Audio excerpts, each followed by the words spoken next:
Hello plant community, thanks for tuning in this channel. My name is Pam, and did you guys know that plants do communicate with us? And it's up to us as a plant parent to figure out what they're saying. And sometimes the plants could be just giving us healthy signs such as beautiful growth or big, large, luscious leaves. And then there's often times where plants are just screaming and shouting, "Help!"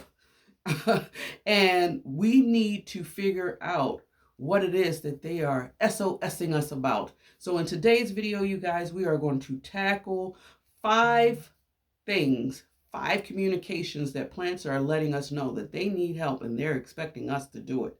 So let's just dive right in.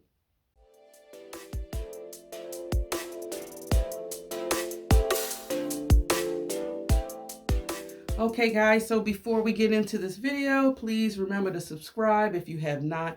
If you like learning about things such as this, please show your support by giving me those thumbs up. Thank you so much in advance. So the first tip number 1 actually is when plants dry out too fast. If you notice that your plants that you're watering a particular plant or just plants in general, and you have your own watering routine based upon when you know it's time to actually water the plant. And you notice that that time frame from what they used to acquire water has decreased somewhat. More than likely, it is an indication for you to actually pull that plant out, and you want to pull it out of the pot. More than likely, it could possibly be that they are root bound. You want to keep in mind, as plants grow their roots, they are absorbing nutrients from the soil. And if you've ever had seen an extremely root bound plant, you will notice that the roots are pretty much entangled and wound up and has pretty much absorbed a lot of the soil. So it's really not nothing for them to actually pull, no nutrients or anything like that. And so it causes them to require us to water them a little bit more. So more than likely at that point, they're saying, "Hey, help, I need to do a pot up and a repot so that I can get more soil and nutrients as well." Have you ever experienced or seen plants multiple yellowing of leaves? Now, this could mean 1 or 2 things. Of course, now, if you see yellowing of 1 leaf, even maybe 2, take a look at that leaf. It could be an older leaf, and if that is the case, usually that's just an indication of the life cycle of the plant, if you will. Now, if you're seeing multiple types of leaves going on and they're yellowing, you need to take a closer look. That means something. 1 or 2 things actually could be I'm overwatering the plant or I'm actually underwatering the plant. Now, usually if you're underwatering the plant, sometimes you're going to see yellow leaves with maybe some crispy edges, because at that point it's starting to actually shrivel up and transition from the yellow leaf into an all brown leaf. Either way you look at it though, you guys, you always want to remember to take these fingers, stick your fingers down into the soil to test to see whether or not if it's wet. If it's wet and you see in the yellowing leaves, you know you need to pull back a little bit with the water. But if it's bone dry, you also know that, okay, I need to really be a little bit more mindful of watering this plant, or perhaps maybe changing the actual, the pot. Sometimes, depending on the pot that we have the plant in, whether it's a moisture holding pot or maybe one that's wicking away the moisture, we may want to take that into consideration as well. Now, if you have shriveled leaves and the soil is wet, usually curled leaves, when they are bent in, example, my beautiful Scindapsus, as you can see, the leaves are curled. For this plant, I'm using my finger. I'm sticking it in the soil. And also, I noticed that I have it planted in a terracotta pot, which terracotta pots are known for whisking away the moisture. And the soil is already dry. So she's telling me she needs a drink. And I will give her one at the end of this video. But if you are seeing shriveled leaves such as this, and you're sticking your finger in the soil, and it's like sopping wet, stop. It is a distress call for sure, and chances are she very well may be on the road to root rot nation. And you guys have actually witnessed that with me not too long ago when I did a video trying to investigate to find out what was going on with one of my Monstera deliciosa. And her leaves was also shriveled, but the soil was moist, and pulled it out, and a lot of the roots were not white and healthy looking anymore. They were more or less just dark in color. Um, and she was on the road of rotting. So knowing that clue, or just investigating a little bit more and just trying to catch it before, if I just ignored it, she would probably right now, fast forwarded today, she'd probably be met her demise. But I'm in the process of trying to recover her right now. But she sent out a distress call saying, please help me. And I'm glad I jumped in just in the nick of time to kind of like try to save her. Now, of course, when you have root rot, you gotta just cut and remove all of that rot away, because if not, it's just going to continue to keep growing like mold, basically, for the plant. And it's not healthy. So it's actually choking the plant, and that's what's causing the leaves to shrivel, because she is not getting any nutrients that she should have been getting as I was watering her through the root system. Now, shriveled brown leaves, you guys. Number 4, by the way. Shriveled brown leaves, oh, that's a special type of communication that they have with us.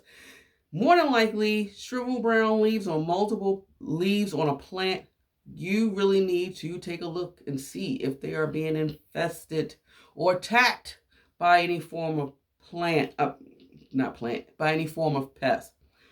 For me, my pests that I've experienced with my plants have been the 2 so far. I hope it doesn't increase, but it's been mealybugs and spider mites.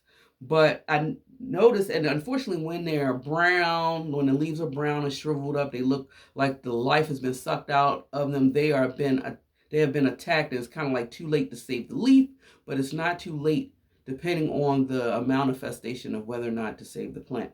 Now, I'm using this as an example. This is my beautiful Alocasia, what are you? Polly, I believe.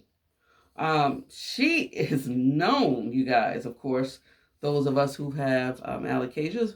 This one, she is definitely known for getting spider mites, boy. And if I don't stay up on my pre-pest management, she will definitely start showing off.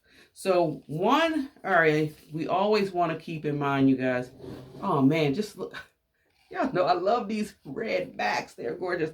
But you want to pay attention, really.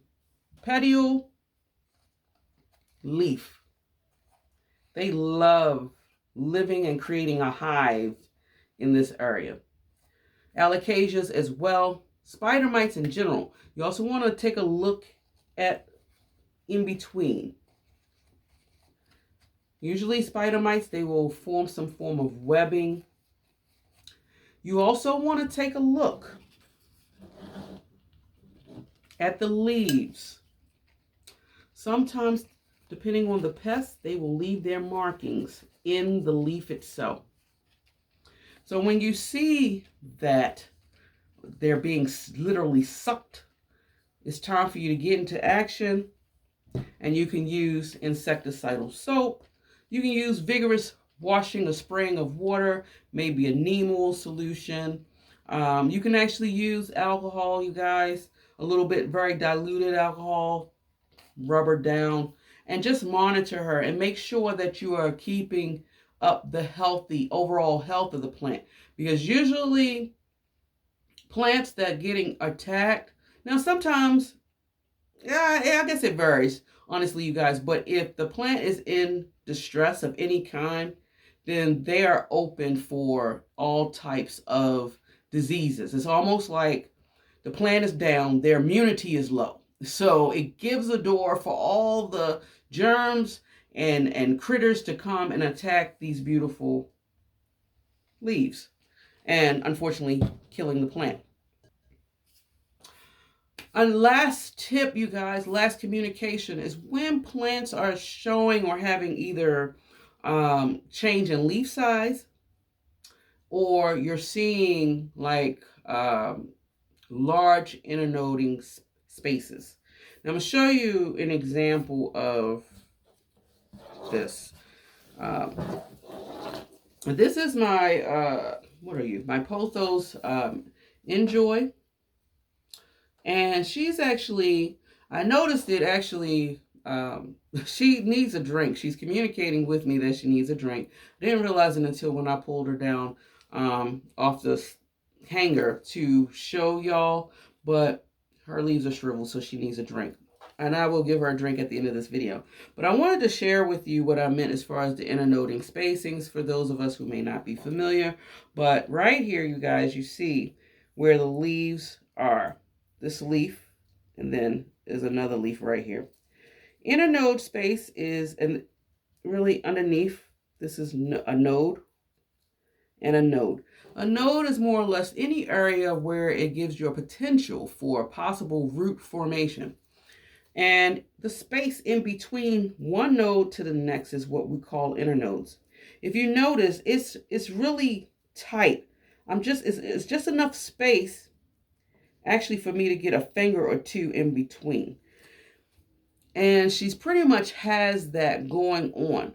And because she's hanging here in my sunroom, this girlie, she gets a lot of light. And so she's letting me know that she likes the fact that she's getting all this light and she's making sure that her vines is nice and lush.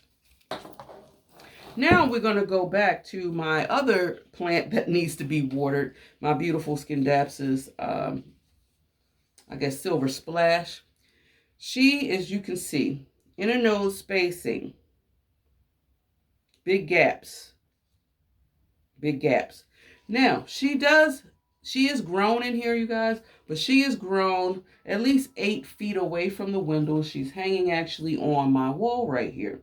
So at the top, her internodes were close, but as she's growing down towards the floor, she's not getting as much sunlight as she is if she's hanging up top here. And because of that, it is creating these internode spaces. So she's telling me that she would prefer a little bit more light. Now, as you can see, she is growing, and even though it is big internode spacings, she still is pumping out beautiful leaves. However, if you notice, in comparison to this leaf, the size is quite different. So she is definitely telling me she needs more light. So yeah, I hope that some of the communication styles and what plants are telling you help you, especially those of us that's just started this journey. Take these tips. I think they're very useful. And yeah, hopefully let's grow these plants so they can be healthy and thriving. So yeah, this ends the video, you guys. Keep in mind, if you love foliage as much as I do, and you love listening to planty things, definitely subscribe and keep pushing those thumbs up. And also too, as a sidebar, if you made it to the end of this video, I felt like it's not plant related, but I feel like I wanted to talk a little bit about this before I end the video. And that's just basically with the dew. You guys, I got so many positive, good feedback as far as the change that I did to my hair. Till now, because I put it back in braids, I feel like I owe y'all guys some kind of explanation. Like, really, do I really owe you an explanation? It's my hair, right? But I feel like I wanted to talk about it a little bit. So I decided to let my hair out, to let my scalp breathe a little bit.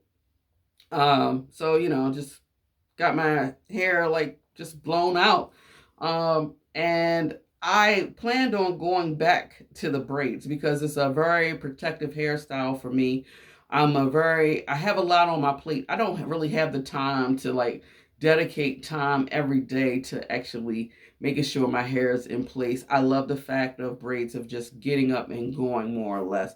And it keeps the style for a very long time as opposed to me having to constantly go to the hair salon every couple of weeks. And y'all know what I mean out there, ladies. So, and gentlemen too, So I went back because it's my protective style, you guys. So don't beat me up Some of y'all was like, no, keep it, this, that, and the third. But for the overall maintaining the healthiness of my hair too, I prefer to do it this way because I'm more or less just growing my hair natural, chemical free. I don't do any perms. Now, if you see that I'm wearing my hair in a wrap and it's continuously staying that way, then I went down the perm lane, honestly, you guys, because that would be the only way I think I could maintain the style without actually damaging my hair, because I can't keep getting it blown out. You guys, y'all know how it is. It'll start breaking off, and I don't want that. So, yeah. So, that was a little quick sidebar for those of you who made it to the end of the video. Anyway, you guys, enjoy your day wherever you are in the world. And until next time, guys, much love. Bye.